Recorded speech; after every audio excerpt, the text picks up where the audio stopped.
Olá pessoal, tudo bem? Então vamos continuar aí, né, fazendo essa nossa revisãozinha aí das operações com mercadorias pra gente, né, começar a resolver exercícios. Vamos lá, né? A gente falou aí da empresa, né, industrial, da empresa comercial, né? Olha só.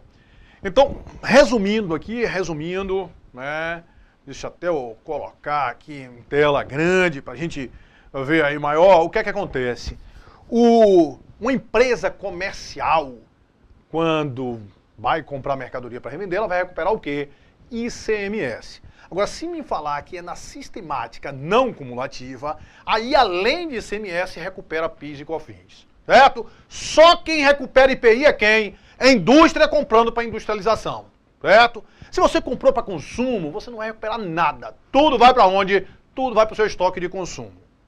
E uma outra coisa importante é quando você compra para revenda e compra para industrialização, o IPI ele não integra a base de cálculo do ICMS. Certo? Comprou para revenda e comprou para industrialização, o IPI não integra a base de cálculo do ICMS.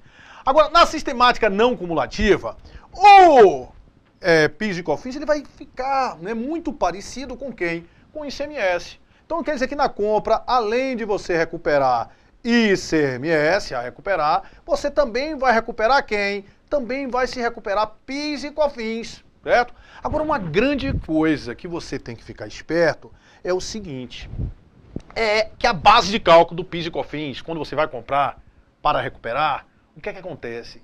O IPI, você já viu que quando compra para revender, o IPI não integra a base de cálculo do ICMS, mas o IPI integra a base de cálculo do PIS e da COFINS, certo? Para quem compra, anota essa zona que é para quem compra. Porque quem for vender, a base de cálculo do ICMS, PIS e COFINS é o mesmo.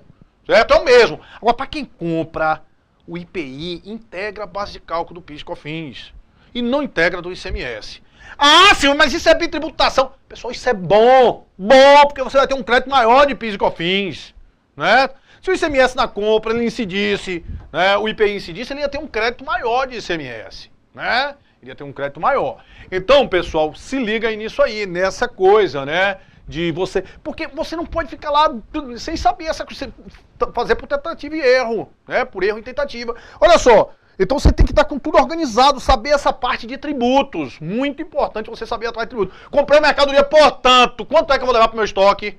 Eu tenho que saber. É para comercializar? É. Então o IPI vai ser o quê? Custo. É para industrializar? É, o IPI vai ser o quê? Um crédito para a empresa. Beleza, leva o frete, leva o seguro, leva tudo para o estoque. Tem que saber quanto você vai levar para onde? Para o estoque. Beleza, aí muitas vezes, a ESAF, às vezes, ela tem umas questões até fáceis, mas o que dificulta é para você entender o diacho da questão, né? Se ele falou assim, comprou determinada mercadoria por um preço de R$100, aí o que é que você vai ficar atento? Comprou por um preço de 100, esse foi o valor o quê? Negociável. Então se for um preço de 100, se tiver IPI eu vou ter que somar, se tiver ICMS eu vou ter que o quê? Reduzir. Agora você falou, comprou mercadoria, não sei o que lá, a mercadoria está lá no estoque por um custo de X. Se falou simplesmente custo de X, aquele já é o valor que foi para onde? Para o estoque. Agora o grande problema é quando ela fala assim, comprou por um custo de X, de 100, com ICMS de 20 e IPI de 10. Aí leou, por quê? Porque ele chamou errado. Essa zorra aqui não era para ele ter lhe chamado de custo. Isso aqui que ele está lhe dando não é pegadinha não. Isso aqui que ele está lhe dando é o quê? É o preço. Porque ele falou lá, com ICMS de 20 e IPI de 10. Eu não sei se ele faz isso porque não sabe. Ou faz isso de quê, pessoal? De sacanagem. Né? De sacanagem. Mas tem que ficar atento. Se ele falar assim, mercadoria por um custo de tanto... Aí, em determinado momento ele fala assim, com ICMS de tanto e IPI de tanto. Saiba que mesmo ele tendo chamado de custo, aquilo ali o que ele lhe deu foi o quê? Foi o preço. E isso já foi repetidamente, ó, caiu recentemente, o povo fica doido, caiu daquela prova de 2003, que tinha um negócio das latas de tinta, cai constantemente esse negócio aí, certo? Pra gente ficar esperto aí em relação a essa coisa. Então, ó, uma coisa importante aí, essa coisa, você saber se está com os tributos ou não está com o tributo. Outra coisa importante para a gente saber, frete. Frete, olha só, o frete, se quem está vendendo for responsável pelo frete, o vendedor for responsável pelo frete, O frete para ele vai ser o quê? Uma despesa com vendas. Se for o comprador, que é responsável pelo frete, para o comprador isso aqui vai ser o quê? Um custo. Um custo. Agora você tem que ficar esperto. É o seguinte, e o frete, Silvio? O frete vai ser tributado ou não vai ser tributado? Né? Olha só, se ele falar que é a empresa vendedora que está fazendo frete, a regra é esse frete ser tributado, porque ele vai estar na nota fiscal. Agora, pode ser que a empresa vendedora esteja fazendo frete e lá embaixo ele comente, o frete foi isento de tributação. Agora, se for uma empresa transportadora que está fazendo frete, pessoal, a regra é que isso aí não seja o quê? Tributado. Porque pode ser um transporte que seja municipal, pode ser um transporte intermunicipal, que era fatos geradores de tributos diferentes. Então, se for a empresa vendedora que está fazendo, a regra é ser tributado o frete. Se for uma empresa transportadora que está fazendo, a regra é não ser tributado o frete. Só vai ser se ele falar, houve tributação no frete de ICMS de tanto. Aí você pega e tributa a zorra do frete. Silvio, eu peguei uma prova que não falava assim quem foi que fez o frete, se foi o vendedor, se foi a transportadora. Aí você presume que foi uma transportadora e não tributa o frete. Organizou já o frete? Pronto. O frete para o vendedor é despesa, se ele arcar, para o comprador é custo. Agora, em relação à tributação, se tiver na nota fiscal é para você tributar o frete. Se não tiver na nota fiscal, né, a gente não vai tributar o frete. Falou que foi uma empresa transportadora. Se não falar nada, presume uma empresa transportadora e não se tributa o frete. Beleza. Pessoal, outra coisa importantíssima, né, em relação a essa coisa do inventário. A gente sabe, né, que vai ter nas operações com mercadoria 2 inventários. O inventário, a empresa pode, adotar o sistema de inventário periódico ou pode adotar o sistema de inventário permanente. Silvio, o que é que vai mudar? Muda, não sei se você sabe disso, mas muda muita coisa. Se ela tem um sistema de inventário permanente, quando ela comprar a mercadoria, ela debita logo aonde? No estoque. A empresa que adota o sistema de inventário periódico, comprou mercadoria, vai debitar em quê? Em compras. Certo? Compras. Olha que já é diferente, estoque e compras. Se tiver, por exemplo, uma devolução, devolveu mercadoria, se ela adota o sistema de inventário periódico, ela desdobra essas contas. Então ela vai pegar aqui e vai acreditar, devolução de compras. Daqui, inventário permanente? Não, ela já acredita direto o quê? O estoque. Dizendo, houve saída daquele valor ali do estoque. Acredita direto o estoque. Tudo é feito no estoque. Se teve abatimento sobre compras, essa registra aqui, abatimento sobre compras. Essa aqui vai fazer o quê? Acredita direto aonde? No estoque. Devolução que for, já vai fazendo direto em que conta? Na conta estoque. Certo? Isso para quem está comprando. Ok. Quem está vendendo também muda, Silvio? Muda. Porque quem está vendendo, pessoal, no sistema de inventário periódico, olha só, o que é que acontece? Essa empresa não tem um controle permanente do estoque, não. Ela vai apurar periodicamente o CMV. Para ela apurar o CMV, ela tem que mandar contar o estoque final extracontabilmente. Manda o cidadão ir lá contar o estoque final. Então, esse CMV, ele é apurado periodicamente. Você tem que ter o valor do estoque final. Então, quando você vende uma mercadoria, aquele lançamento que eu fiz nesse instante, debitando o CMV e creditando estoques, certo? Debitando o CMV e creditando estoques, isso aqui vai ser diferente dependendo do sistema de inventário. Se for inventário permanente, isso aqui é feito, após cada venda. No sistema de inventário periódico, isso aqui vai ser feito quando? Ao final do período de apuração. Pode ser um mês, pode ser, pode ser um ano, no final do período. Certo? Aí que vai no final do período, tem aquele negócio que fecha para balanço, vamos contar o estoque final, aquela coisa toda, aí apura. Então esse lançamento de CMV, debitando o CMV, creditando estoque, se for inventário periódico, só vai ser feito aí no final do período. Então, já viu que muda, inventário periódico permanente. Agora, como é esse inventário permanente? Para que as empresas tenham inventário permanente, ela tem que ter um controle permanente de estoque. Tem que ter aquela ficha de estoque. E ela tendo aquela ficha de estoque, ela vai ter que ter um método para controlar aquele estoque. E quais são os métodos que nós vamos ter para controlar o estoque? Nós vamos ter o PEPs, primeiro que entra, primeiro que sai, a média ponderada, média ponderada móvel, ou preço médio ponderado, e o EPS, o último que entra, é o primeiro que sai. O que é que vai mudar do PEPs, média ponderada e o EPS? Muda o valor de compra? Não. Muda o valor de venda? Não. Se não muda, não muda o ICMS a recuperar, não muda o ICMS a recolher. O que muda nesses três elementos, nessas três maneiras de você controlar o estoque, são, olha só, vai ser simplesmente o CMV, vai ser simplesmente o estoque final e vai ser simplesmente quem, pessoal? O lucro bruto. São as três coisas que mudam. Aí vamos lá. Se for um sistema que aumenta de preço, um sistema inflacionário, aí vamos ver o que é que acontece se for PEPs. Se for PEPs, primeiro que entra, primeiro que sai. Primeiro que entra, primeiro que sai. Então significa que você vai dar a saída aos primeiros que entraram. Ó. E a saída que você está dando é o quê? É CMV. Certo? Então, se for PEPs, você primeiro que entra é o primeiro que sai. Primeiro que entra é o primeiro que sai. Então, você vai ter esse CMV com valor o quê? Menor, das primeiras entradas que tinham valores mais baixos. E o que vai ficar lá é quem? É o estoque final. Então, no PEP, se for um sistema inflacionário, você vai ter um CMV menor, só analisar desse jeito. O estoque final, o quê, Silvio? O estoque final maior. E o estoque final, grava isso aí, ele varia diretamente com o lucro bruto. Né? Se você colocar naquela fórmula lá, ó, CMV igual estoque inicial, mais compras líquidas, menos estoque final. Se o estoque final aumentar, o CMV diminui. E se o CMV diminui, ó, vendas líquidas menos CMV. Se o CMV diminui, o RCM aumenta. Então o RCM, o resultado com mercadoria, varia diretamente com o estoque final. Então se ele tem um estoque final maior, isso implica que ele vai ter um RCM, um resultado com mercadoria, o quê? Maior. Então essas são as três coisas que me mudam. O EPS, num sistema inflacionário, se você analisar desse jeito, ó, o último que entra é o primeiro que sai. Então você vai dar uma saída com os valores mais altos. A saída é o CMV. O que vai restar lá na sua empresa vai ter os valores mais baixos, é o estoque final.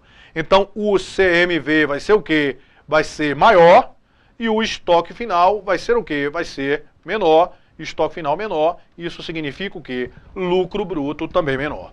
Né? Essas são as coisas que variam de cada um.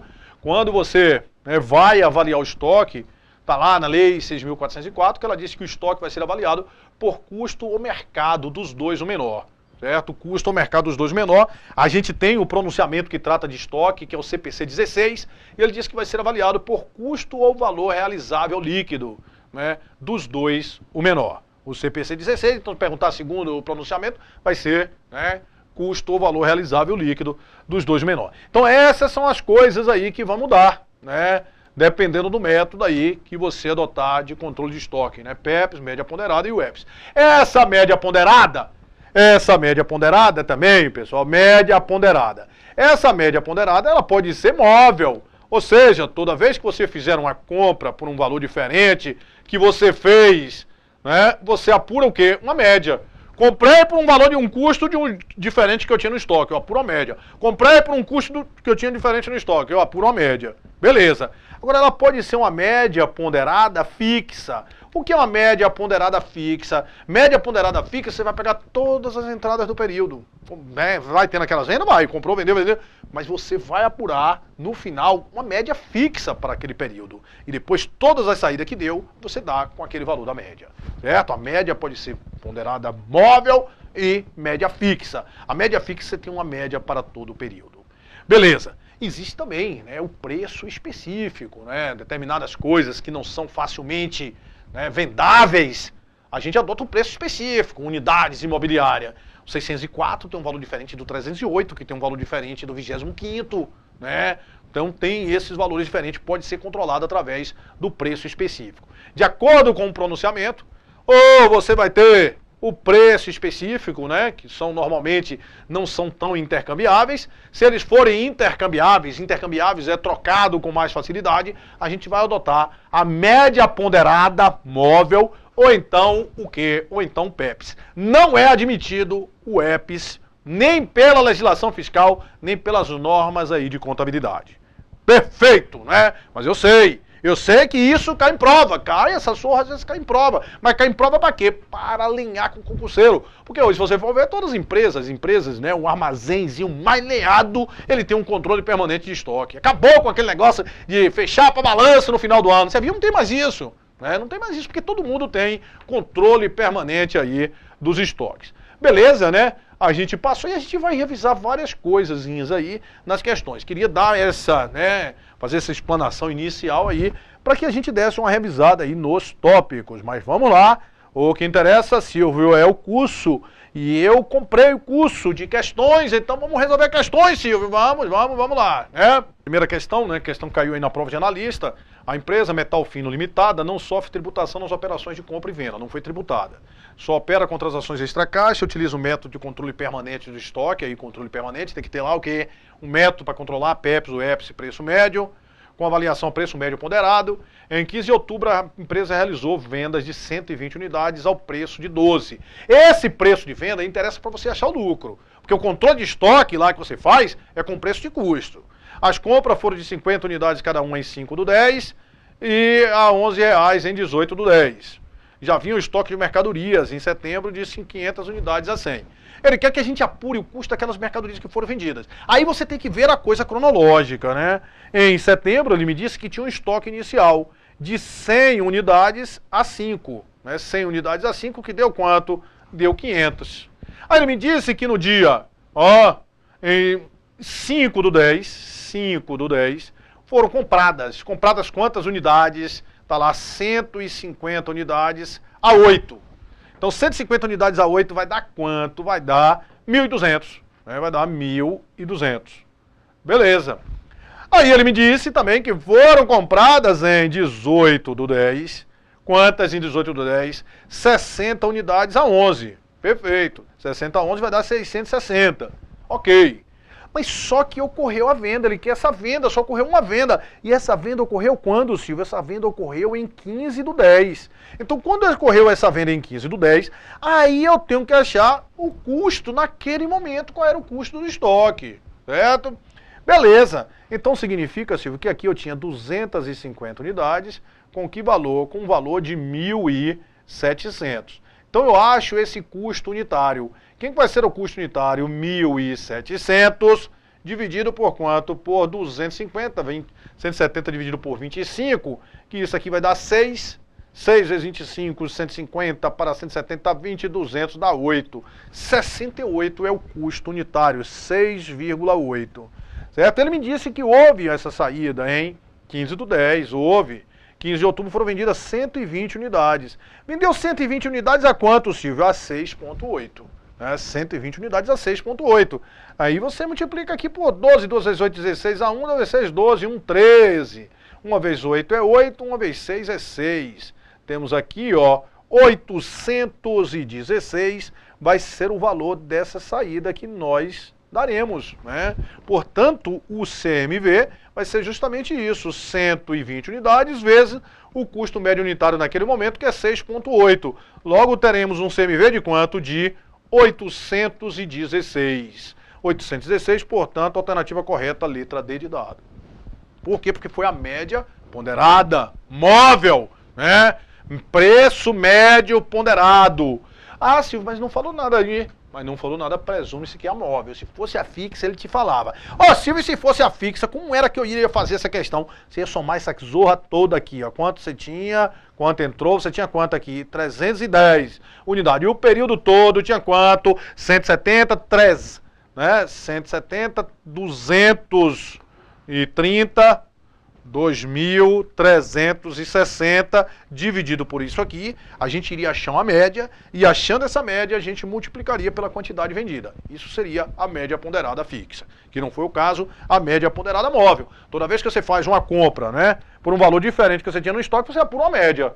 Esse fato aqui não interferiu na nossa média, porque esse fato ocorreu após a venda, né, após a venda, o dia 18, né, que foi o que você comprou mais aquelas mercadorias. Portanto, a alternativa correta aí, letra D. As informações abaixo foram extraídas da ficha de controle de estoques de determinada mercadoria na empresa comercial de varejos em 31/12. Quantidade no estoque, 250. Quantidade comprada, 750. Quantidade vendida, 800. Preço de compra no período, 16. Preço de venda no período, 17.600 pelo total vendido. ICMS sobre compra, 17. ICMS sobre venda, 17. Valor do estoque inicial, 3.500. A partir das informações acima, pode dizer que o valor do estoque final, avaliado pelo preço médio ponderado. Pessoal, estoque final, eu não vou precisar de saber, ó, preço de venda, eu não preciso saber nada disso. Eu vou sabendo quanto é que tem na minha ficha de estoque e o que foi que deu baixa. Sobrou lá quanto? Eu tinha 250, comprei 750, tem 1.000. Eu vendi quantas? 800. Então eu vou ficar com 200 unidades, eu quero saber o valor daquelas 200 unidades. Beleza, então vamos lá. Você tinha 250 unidades, com que valor? Com o valor de 3.500.